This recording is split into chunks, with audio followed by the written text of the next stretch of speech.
하늘에 계신 우리 아버지, 아버지의 이름을 거룩하게 하시며 아버지의 나라가 오게 하시며 아버지의 뜻이 하늘에서와 같이 땅에서도 이루어지게 하소서.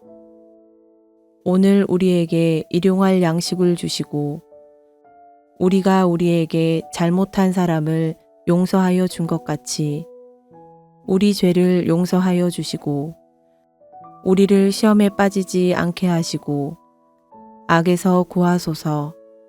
나라와 권능과 영광이 영원히 아버지의 것입니다. 아멘.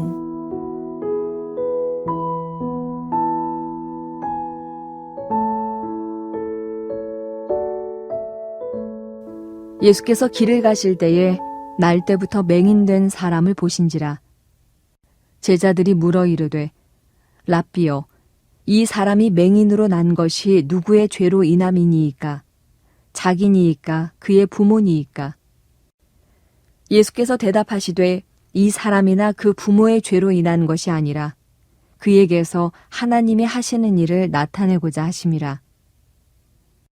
때가 아직 낮음에 나를 보내신 이의 일을 우리가 하여야 하리라. 밤이 오리니 그때는 아무도 일할 수 없느니라.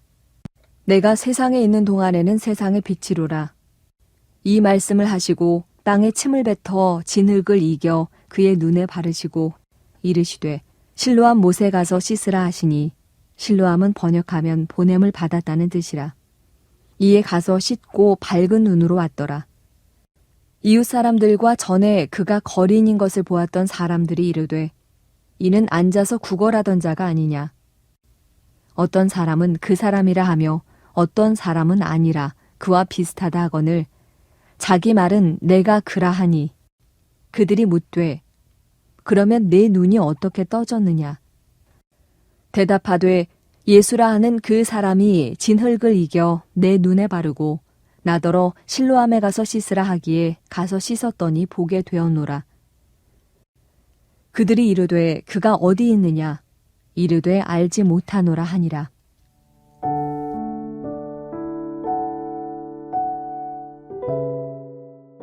세상에서 일어나는 온갖 고통의 원인을 우리는 다 알 수 없습니다.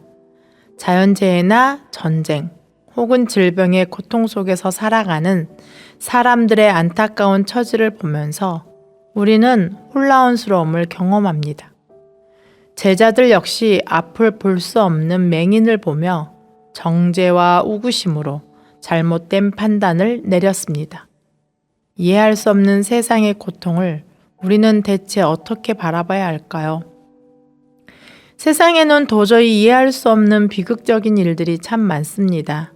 지진이나 태풍으로 인해 피해 혹은 질병과 전쟁으로 삶의 위기를 맞이한 사람들의 상황을 접할 때마다 우리는 큰 안타까움을 느낍니다.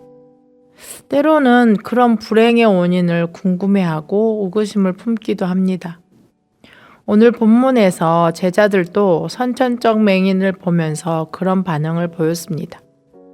그가 맹인으로 태어난 것은 틀림없이 그의 부모나 본인의 죄 때문이라고 생각합니다. 이것을 불교에서는 업보라는 용어로 설명합니다.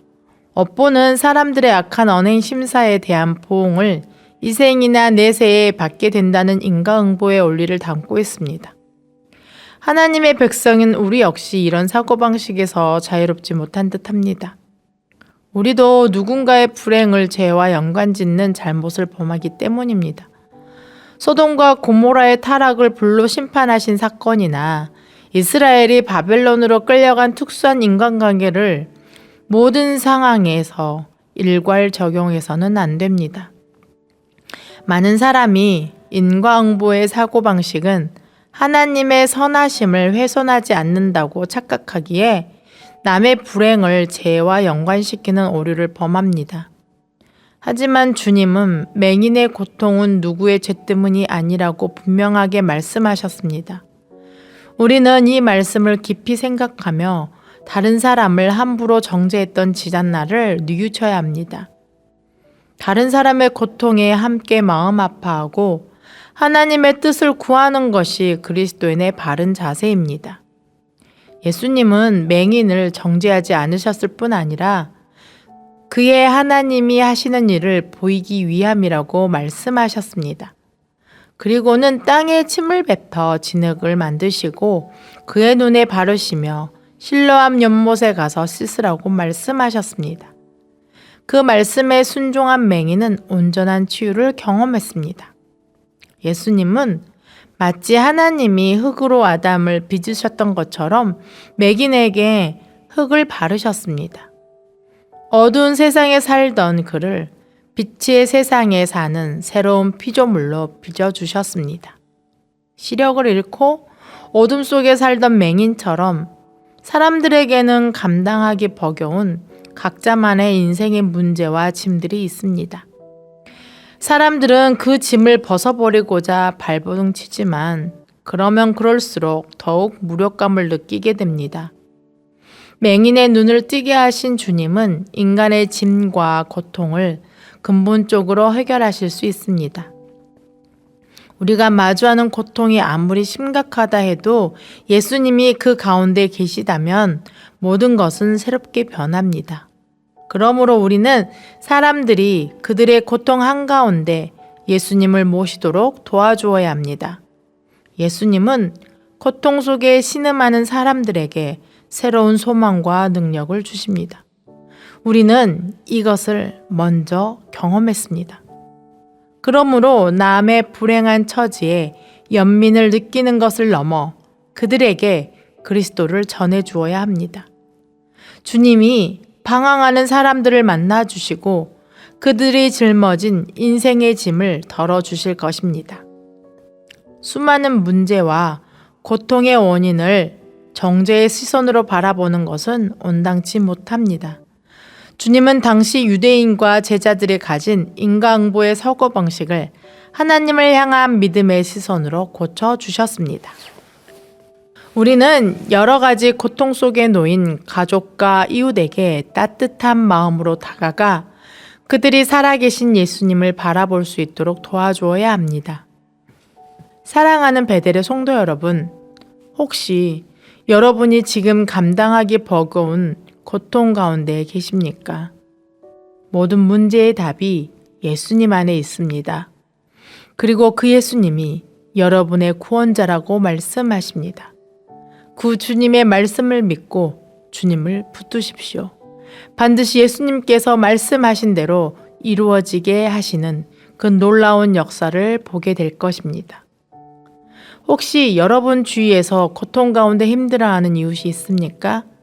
그들에게 주님이 내게 사랑으로 대하셨듯이 그들을 대하십시오. 그것이 예수님을 주님이라 부르는 주님의 제자들의 마땅히 해야 할 바입니다. 주님의 사랑을 고통받는 이웃에게 전함으로써 참된 주님의 제자의 본을 삶으로 보이시는 주님의 제자들이 되시기를 기도합니다. 함께 기도하시겠습니다.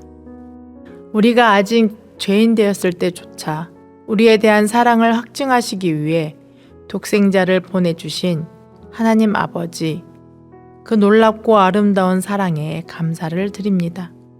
그러나 주님, 그 놀랍고 아름다운 사랑을 받는 것에만 만족해 하기만 하였지, 그 사랑을 다른 이들에게, 특히 고통 속에서 신음하는 우리의 이웃에게 나누지 못한 이 욕심 많은 저희를 용서하여 주옵소서. 우리가 고통 중에 내뱉은 신음에도 응답하실 만큼 그 주님의 사랑을 받았음에도 불구하고 다른 이의 고통에는 왜 그리도 모질게 반응하는 이 어리석음을 드러내는지요. 참으로 우리 안에 사랑이 없음을 깨닫게 됩니다. 사랑이 없는 우리를 주여 불쌍히 여기시고 용서하여 주옵소서. 주님, 우리에게 하나님 아버지의 마음과 그 사랑을 부어주시옵소서. 고통 중에 힘들어하는 이웃의 아픔을 나의 아픔으로 여기고 그들을 찾아가 그들에게 하나님의 사랑을 전해주는 귀한 사랑의 사람이 되게 하여 주시옵소서.